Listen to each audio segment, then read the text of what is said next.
Hello. ഒരു ദിവസം ഒരു ചോദ്യപേപ്പർ എന്ന നമ്മുടെ LGS സീരീസ് വിജയകരമായി പോയിക്കൊണ്ടിരിക്കുകയാണ്. അതിലിപ്പോൾ 3-4 ക്വസ്റ്റ്യൻ പേപ്പേഴ്സൊക്കെ ചെയ്ത് കഴിഞ്ഞപ്പോൾ നിങ്ങൾക്ക് മനസ്സിലായിട്ടുണ്ടാകും ഒരുപാട് ക്വസ്റ്റ്യൻസ് ചോദിക്കുന്ന കുറേ ഏരിയകളുണ്ടെന്ന്. ആ ഭാഗങ്ങളൊക്കെ നമുക്ക് എന്തായാലും എക്സാമിനൊന്ന് നോക്കി പോവണ്ടേ. അതുപോലെ ആ ചോദ്യങ്ങളുമായിട്ട് ബന്ധപ്പെട്ട കാര്യങ്ങൾ, അതായത് റിലേറ്റഡ് ഫാക്ട്സ്, അതുപോലെ ഏതൊക്കെ പോർഷനിൽ നിന്നാണ് കൂടുതൽ ചോദ്യങ്ങൾ വന്നിട്ടുള്ളത്, ഇങ്ങനത്തെ കാര്യങ്ങളൊക്കെ വെച്ചുകൊണ്ട് നമ്മുടെ പരീക്ഷയ്ക്ക് വളരെയധികം ഹെൽപ്ഫുള്ളായിത്തീരുന്ന തരത്തിലുള്ള ഒരു വീഡിയോ സീരീസാണ് ഞാൻ ഉദ്ദേശിക്കുന്നത്. LGSൻ്റെ ഹോട്ട് ടോപ്പിക്സിൻ്റെ സീരീസാണ്. അപ്പം ഈ വീഡിയോസൊക്കെ നിങ്ങൾ എന്ത് ചെയ്യണം, എന്തായാലും കാണണം, കണ്ടിട്ടേ പോകാവുള്ളൂ. കാരണം എന്താണെന്ന് വെച്ചാൽ ഇതുവരെ നടന്ന എക്സാമിനെയൊക്കെ ബേസ് ചെയ്തുകൊണ്ടാണ് ഞാൻ ഈ ഒരു വീഡിയോ ഉണ്ടാക്കിയിട്ടുള്ളത്. അതുകൊണ്ട് തന്നെ നമുക്ക് ഇതിൽ നിന്നുള്ള ചോദ്യങ്ങൾ ഉണ്ടാവും എന്നുള്ള കാര്യം ഷുവറാണ്. സോ നമുക്ക് സ്റ്റാർട്ട് ചെയ്യാം. ജീവശാസ്ത്രത്തിലെ കൃഷിയും പരിസ്ഥിതിയും എന്ന ടോപ്പിക്കുമായിട്ട് ബന്ധപ്പെട്ട ഒരു ടോപ്പിക്കുമായിട്ടാണ് ഞാനിന്ന് വന്നിട്ടുള്ളത്. വർഗസങ്കരണം, ഹൈബ്രിഡൈസേഷൻ. ഒരേ വർഗത്തിൽപ്പെട്ടതും വ്യത്യസ്ത സ്വഭാവ സവിശേഷതകളുള്ളതുമായ ചെടികൾ തമ്മിൽ കൃത്രിമ പരാഗണം നടത്തി പുതിയ വിത്തുകൾ ഉൽപ്പാദിപ്പിക്കുന്ന രീതിയാണ് വർഗസങ്കരണം. അപ്പം വർഗസങ്കരണം എന്ന് പറഞ്ഞാൽ എന്താണെന്ന് മനസ്സിലായില്ലേ? ഒരേ വർഗത്തിൽപ്പെട്ടതായിരിക്കണം, എന്നാൽ അതിന് വ്യത്യസ്ത സ്വഭാവ സവിശേഷതകൾ ഉണ്ടായിരിക്കും. ഇത് തമ്മിൽ കൃത്രിമ പരാഗണം നടത്തിയിട്ടാണ് പുതിയ വിത്തുകൾ ഉൽപ്പാദിപ്പിക്കുന്നത്. ഇതിനെയാണ് വർഗസങ്കരണം എന്ന് പറയുന്നത്. അപ്പം നമുക്ക് ഉദാഹരണമായിട്ട് നമ്മുടെ സ്കൂൾ ടെക്സ്റ്റ് തന്നെ തന്നിട്ടുള്ള ഒരു തെങ്ങിൻ്റെ ഒരു സംഭവം തന്നിട്ടുണ്ട്. West coast tall, east coast tall, Lakshadweep ordinary, ഇതൊക്കെ തെങ്ങിൻ്റെ നീളം കൂടിയ ഇനങ്ങളാണ്. ഇത് നീളം കൂടുതലുണ്ട് എന്നുള്ളത് മാത്രമല്ല, 6 മുതൽ 10 വർഷം വരെ 6 to 10 വർഷം കൊണ്ട് കായ്ഫലം ലഭിക്കും. 80 to 100 വർഷം വരെ ആയുസ്, പച്ച നിറമുള്ള തേങ്ങ, ഇതൊക്കെയാണ് ഈ പറഞ്ഞ ടോൾ വിഭാഗത്തിൽപ്പെടുന്നത്. അതായത് west coast tall, east coast tall, Lakshadweep ordinary, ഇതിൻ്റെയൊക്കെ പ്രത്യേകത. ഇനി മറ്റൊരു ഐറ്റം എന്ന് പറഞ്ഞാൽ തെങ്ങ് തന്നെയാണ്.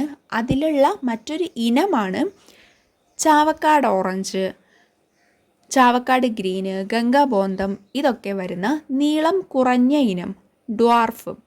ഇതാണെങ്കിൽ 8 to 10 മീറ്റർ ഉയരം, 4 to 5 വർഷത്തിനുള്ളിൽ കായ്ഫലം തരും, 30 to 35 വർഷം വരെ ആയുസ്, മഞ്ഞ, ഓറഞ്ച്, തവിട്ട് നിറങ്ങളിലുള്ള തേങ്ങ, ഇതൊക്കെയാണ് വരുന്നത്. അപ്പം ടോളായിട്ടുള്ള നീളം കൂടിയ ഇനങ്ങളാണ് west coast tall, east coast tall, Lakshadweep ordinary.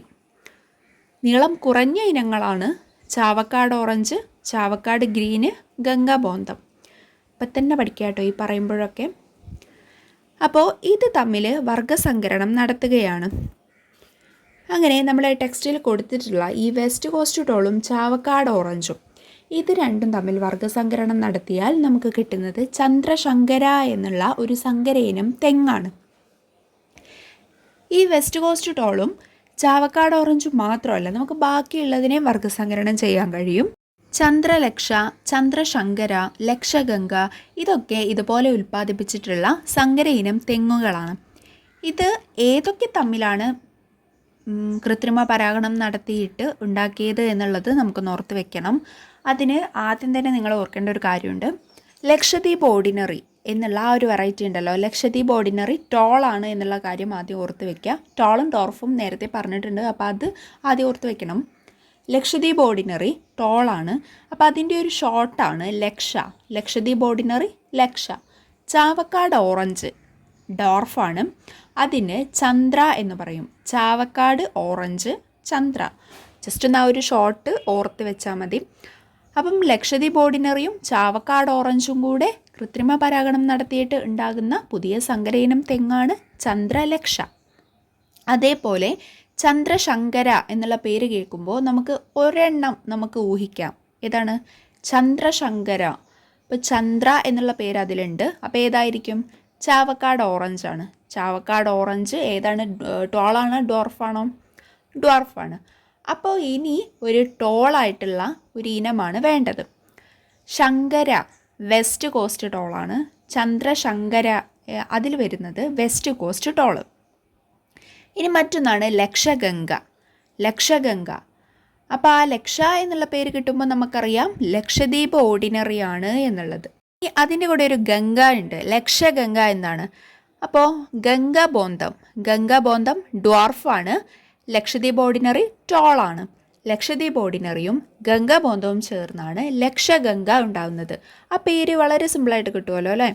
അപ്പോൾ സങ്കരയിനം തെങ്ങുകൾ 3 നമുക്ക് പഠിക്കാനുള്ളത്: ചന്ദ്രലക്ഷ, ചന്ദ്രശങ്കര, ലക്ഷഗംഗ.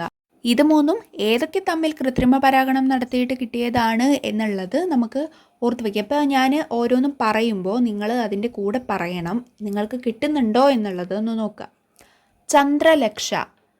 Chandralaksha, Chavakkad orange, Lakshadweep ordinary.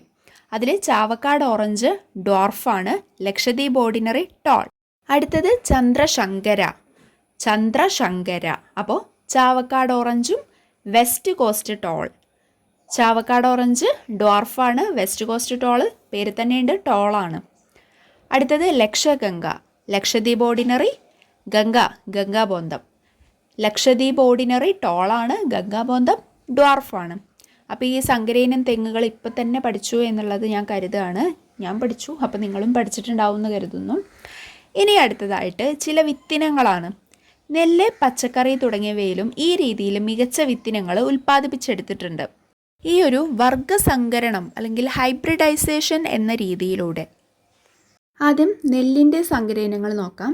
പവിത്ര, ഹ്രസ്വ, അന്നപൂർണ ഇതൊക്കെ നെല്ലിൻ്റെ സങ്കരയിനങ്ങളാണ്. പവിത്ര, ഹ്രസ്വ, അന്നപൂർണ നെല്ല്.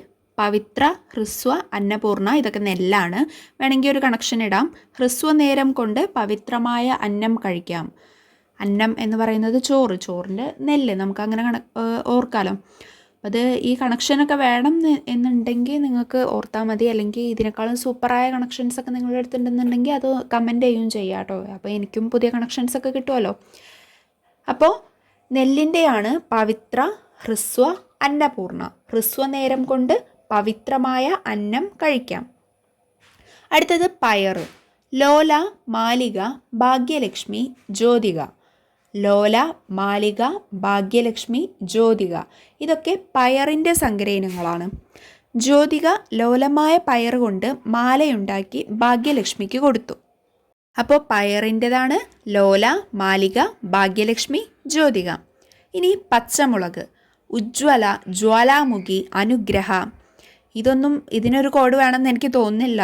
പച്ചമുളക് നല്ല ഉജ്ജ്വലം, ജ്വാലാമുഖി, അനുഗ്രഹ. പച്ചമുളകൊക്കെ ഇങ്ങനെ കടിച്ചു കഴിച്ചാൽ ഭയങ്കര ഒരു അനുഗ്രഹം കിട്ടിയ ഫീലാണെന്നൊക്കെ പറയില്ലേ. അപ്പോൾ ആ ഒരു രീതിയിലൊക്കെ അത് ഓർത്ത് വയ്ക്കാൻ തന്നെ. അങ്ങനെ ഒരു കൂടുതലായിട്ടൊരു കോഡ് വേണമെന്ന് എനിക്ക് തോന്നുന്നില്ല. പച്ചമുളക്, ഉജ്ജ്വല, ജ്വാലാമുഖി, അനുഗ്രഹ. അടുത്തത് വെണ്ടയുടെ സങ്കരയിനങ്ങളാണ്. കിരൺ, അർക്ക, അനാമിക, സൽകീർത്തി. കിരൺ, അർക്ക, അനാമിക, സൽകീർത്തി ഇതൊക്കെ വെണ്ടയുടെയാണ്. ചെറിയൊരു കണക്ഷൻ പറയാം. കിരണയെ വേണ്ട, അനാമികയെ അർക്കണ്ട, സൽകീർത്തി പോവും. ചുമ്മാ ഒരു കണക്ഷനാണേ. അപ്പോൾ വെണ്ടയുടെയാണ് കിരൺ, അർക്ക, അനാമിക, സൽകീർത്തി. അടുത്തത് വഴുതനയുടെ സൂര്യ, ശ്വേത, ഹരിത, നീലിമ ഇതൊക്കെയാണ് വഴുതനയുടെ സങ്കരയിനങ്ങൾ. സൂര്യ, ശ്വേത, ഹരിത, നീലിമ. തക്കാളിയുടെ നോക്കുകയാണെങ്കിൽ മുക്തി, അനഘ, അക്ഷയ. മുക്തി, അനഘ, അക്ഷയ ഇതൊക്കെ തക്കാളിയുടെയാണ്. അനഘ അക്ഷയയിൽ പോയി മുക്തിയോടെ തക്കാളി വാങ്ങി, വേണമെങ്കിൽ ഓർക്കാം. അപ്പോൾ ഇതുവരെ പറഞ്ഞേക്ക് ഒന്നുകൂടെ പറയാണ്. നെല്ല്, പവിത്ര, ഹ്രസ്വ, അന്നപൂർണ. പയർ, ലോല, മാലിക, ഭാഗ്യലക്ഷ്മി, ജ്യോതിക. പച്ചമുളക്, ഉജ്ജ്വല, ജ്വാലാമുഖി, അനുഗ്രഹ. വെണ്ട, കിരൺ, അർക്ക, അനാമിക, സൽകീർത്തി. വഴുതന, സൂര്യ, ശ്വേത, ഹരിത, നീലിമ. തക്കാളി, മുക്തി, അനഘ, അക്ഷയ. നമ്മുടെ സ്കൂൾ ടെക്സ്റ്റിൽ കൊടുത്തിട്ടുള്ള ഒരു ന്യൂസ് കട്ടിംഗ് ആണ്. ഉൽപാദനത്തിൽ പുതിയ കുതിപ്പുമായി പ്രിയങ്ക. മണ്ണുത്തി. ഉൽപാദനത്തിൽ പുതിയ കുതിപ്പുമായി പാവൽ ഇനം പ്രിയങ്ക. കേരള കാർഷിക സർവകലാശാലയാണ് ഈ ഇനം വികസിപ്പിച്ചെടുത്തത്. കേരളത്തിൻ്റെ സാഹചര്യത്തിൽ നന്നായി വളരുന്ന വിത്തിനമാണ് പ്രിയങ്ക. പ്രിയങ്ക എന്തിൻ്റെ ഇനമാണെന്നുള്ളത് കുറേ എക്സാംസിന് പലതവണയായിട്ട് ചോദിച്ച് കണ്ടിട്ടുണ്ട്. അപ്പോൾ പ്രിയങ്ക പാവൽ ഇനമാണ് പ്രിയങ്ക. ഇനി നമ്മുടെ നാട്ടിലെ ചില കാർഷിക ഗവേഷണ സ്ഥാപനങ്ങൾ ഏതൊക്കെയാണെന്ന് നോക്കാം.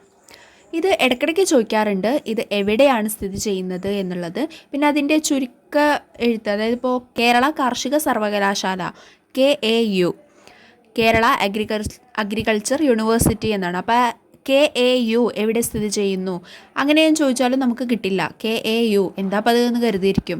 പക്ഷെ അതിൻ്റെ ഇംഗ്ലീഷ് വേർഡും ഈ ഒരു സംഭവം കൂടെ പഠിച്ചു വെക്കാം കേട്ടോ. അപ്പോൾ നമ്മുടെ നാട്ടിലെ ചില കാർഷിക ഗവേഷണ സ്ഥാപനങ്ങളാണ് നമ്മൾ നോക്കുന്നത്. കേരള കാർഷിക സർവകലാശാല KAU, മണ്ണുത്തി, തൃശ്ശൂർ. തൃശ്ശൂരിലെ മണ്ണുത്തിയിലാണ് കേരള കാർഷിക സർവകലാശാല സ്ഥിതി ചെയ്യുന്നത്. അടുത്തത് കേന്ദ്ര കിഴങ്ങുവിള ഗവേഷണ കേന്ദ്രം. കേന്ദ്ര കിഴങ്ങുവിള ഗവേഷണ കേന്ദ്രം CTCRI, ശ്രീകാര്യം, തിരുവനന്തപുരം. കേന്ദ്ര കിഴങ്ങുവിള ഗവേഷണ കേന്ദ്രം സ്ഥിതി ചെയ്യുന്നത് ശ്രീകാര്യത്താണ്, തിരുവനന്തപുരത്തെ ശ്രീകാര്യത്താണ്. CTCRI, കേന്ദ്ര കിഴങ്ങുവിള ഗവേഷണ കേന്ദ്രം CTCRI, Sreekaryam, Thiruvananthapuram. Indian Institute of Spices Research IISR, Indian Institute of Spices Research കോഴിക്കോടാണ് സ്ഥിതി ചെയ്യുന്നത്. Indian Institute of Spices Research IISR, Kozhikode. Rubber Research Institute of India, Rubber Research Institute of India, Rubber Research Institute of India RRII, കോട്ടയത്താണ് Rubber Research Institute of India സ്ഥിതി ചെയ്യുന്നത്, Kottayam. RRII, Rubber Research Institute of India. Rubber കൂടുതലൊക്കെ ആയിട്ട് കാണപ്പെടുന്നത് കോട്ടയത്താണല്ലോ, അപ്പോൾ അവിടെ research ചെയ്യാൻ ഏറ്റവും കൂടുതൽ കോട്ടയം തന്നെയായിരിക്കും. അപ്പോൾ ആ ഒരു രീതിയിൽ അങ്ങനെ ഓർത്ത് വയ്ക്കാം. Rubber Research Institute of India, Kottayam. കേന്ദ്ര തോട്ടവിള ഗവേഷണ കേന്ദ്രം കാസർഗോഡ്, കേന്ദ്ര തോട്ടവിള ഗവേഷണ കേന്ദ്രം കാസർഗോഡ്. ഈ തോട്ടവിള ഗവേഷണ കേന്ദ്രം കുറേ ക്വസ്റ്റ്യൻ പേപ്പറിൽ കണ്ടിട്ടുണ്ട്. കേന്ദ്ര തോട്ടവിള ഗവേഷണ കേന്ദ്രം എവിടെ സ്ഥിതി ചെയ്യുന്നു എന്നുള്ള ആ ഒരു ക്വസ്റ്റ്യൻ. കാസർഗോഡാണ്. CPCRI, കേന്ദ്ര തോട്ടവിള ഗവേഷണ കേന്ദ്രം CPCRI, കാസർഗോഡ്. ബാക്കി കിഴങ്ങുവിള ഗവേഷണ കേന്ദ്രവും കണ്ടിട്ടുണ്ട്, അതുപോലെ സ്പൈസസ് റിസർച്ചും റബ്ബർ റിസർച്ച് ഇൻസ്റ്റിറ്റ്യൂട്ട് ഇതൊക്കെ കണ്ടിട്ടുണ്ട്. ഞാൻ ഏറ്റവും കൂടുതൽ കണ്ടിട്ടുള്ളത് തോട്ടവിള ഗവേഷണ കേന്ദ്രം എന്നാണ്. പക്ഷേ ഇത് എല്ലാം ചോദിച്ച സ്ഥിതിക്ക് നമ്മളിതെല്ലാം നോക്കണം. സിമ്പിളാണല്ലോ, നമുക്ക് എന്തെങ്കിലുമൊക്കെ കോഡിട്ട് പഠിക്കാവുന്നതേ ഉള്ളൂ. പിന്നെ ആ ഇംഗ്ലീഷ് വേർഡ്സും അതും കൂടി ഒന്ന് നോക്കി വെക്കുക കേട്ടോ, ഇംഗ്ലീഷ് നെയിംസ്. അപ്പം കേന്ദ്ര തോട്ടവിള ഗവേഷണ കേന്ദ്രം CPCRI ആണ്, കാസർഗോഡാണ് സ്ഥിതി ചെയ്യുന്നത്. കേന്ദ്ര കിഴങ്ങുവിള ഗവേഷണ കേന്ദ്രം CTCRI ആണ്. തോട്ടവിള ഗവേഷണ കേന്ദ്രം CPCRI ആണ്. ഒരൊറ്റ അക്ഷരത്തിന് മാത്രമേ വ്യത്യാസമുള്ളൂ. അപ്പം കിഴങ്ങ് ടാപ്പിയൊക്കെ നമ്മൾ കപ്പ എന്ന് പറയുമല്ലോ, മരച്ചീനി, പൂള എന്നൊക്കെ പറയും. അപ്പോൾ ആ സാധനം ടാപ്പിയൊക്ക എന്നാണല്ലോ, അപ്പോൾ അതൊരു കിഴങ്ങ്.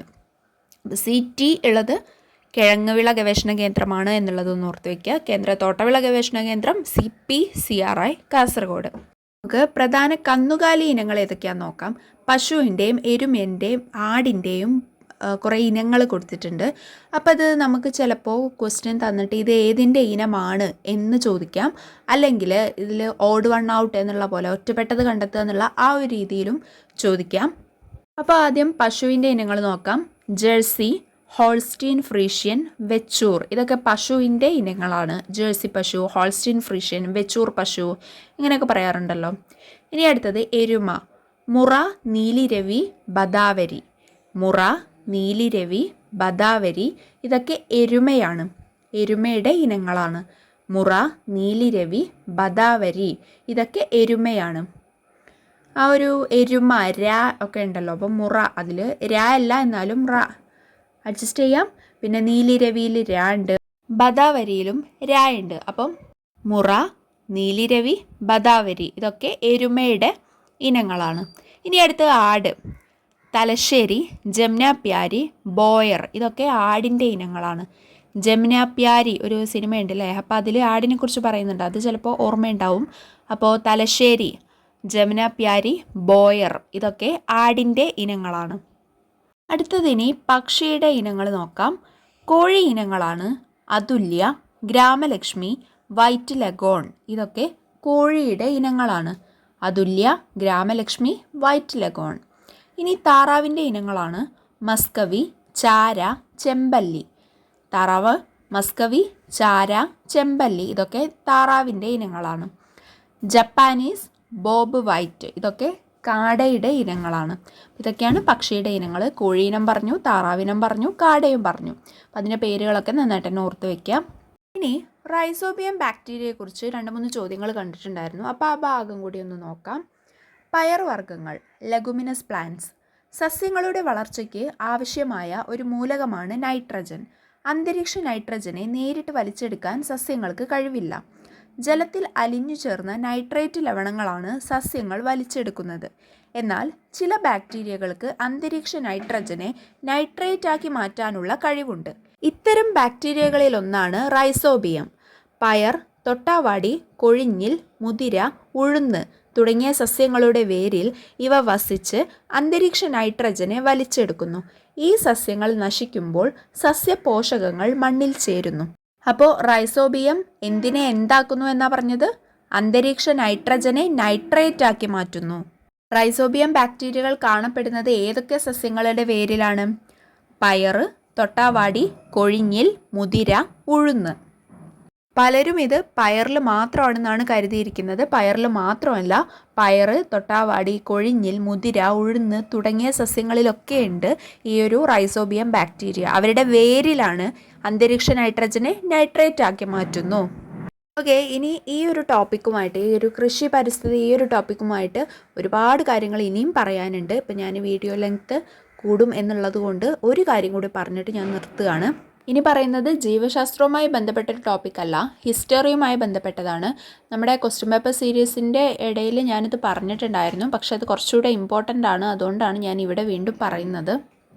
ഗാന്ധിജിയുടെ കേരള സന്ദർശനത്തെക്കുറിച്ചാണ് പറയുന്നത്. ഗാന്ധിജി കേരളത്തിൽ വന്നിട്ടുള്ളത് 5 തവണയാണ്.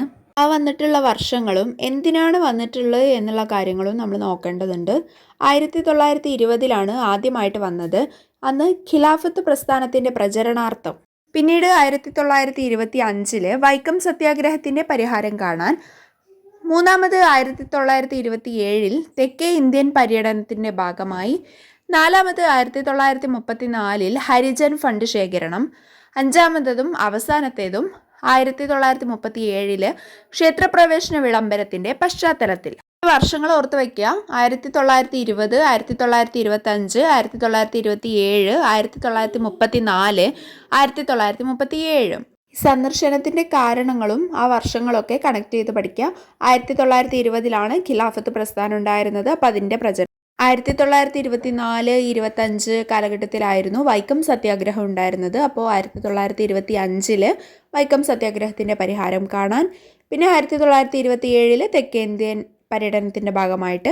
പിന്നെ 34 ഹരിജൻ ഫണ്ട്. 1936 ക്ഷേത്രപ്രവേശന വിളംബരം. അപ്പോൾ അതിൻ്റെ പശ്ചാത്തലത്തിൽ തൊട്ടടുത്ത വർഷം 1937.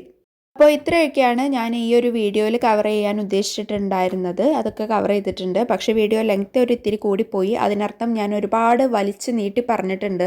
വീഡിയോ കാണുന്നതിൻ്റെ കൂടെ തന്നെ നമുക്ക് പഠിച്ചു പോവാലോ എന്ന് കരുതിയിട്ടാണ് അങ്ങനെയൊക്കെ പറഞ്ഞിട്ടുള്ളത്. പക്ഷേ എനിക്ക് തോന്നുന്നു അങ്ങനെ ആവുന്നത് കുറച്ചൊരു ബുദ്ധിമുട്ടാണ് കാണുന്നവർക്ക്. ഇത് ഈ സീരീസിൽ ആദ്യത്തെ വീഡിയോ ആയതുകൊണ്ട് തന്നെ എങ്ങനെ ചെയ്യണം എന്നുള്ള ഒരു കൺഫ്യൂഷൻ എനിക്കുണ്ടായിരുന്നു. അതിൽ പറ്റിപ്പോയതാണ്, സോറി. അടുത്ത വീഡിയോ മുതൽ ശ്രദ്ധിക്കുക കേട്ടോ. അപ്പോൾ LGS ഹോട്ട് ടോപ്പിക്സുമായിട്ട് ഞാൻ ഇനിയും വരുന്നതായിരിക്കും. നിങ്ങളുടെ വിലയേറിയ സപ്പോർട്ട് ഞാൻ പ്രതീക്ഷിക്കുന്നുണ്ട്. Thank you so much for watching.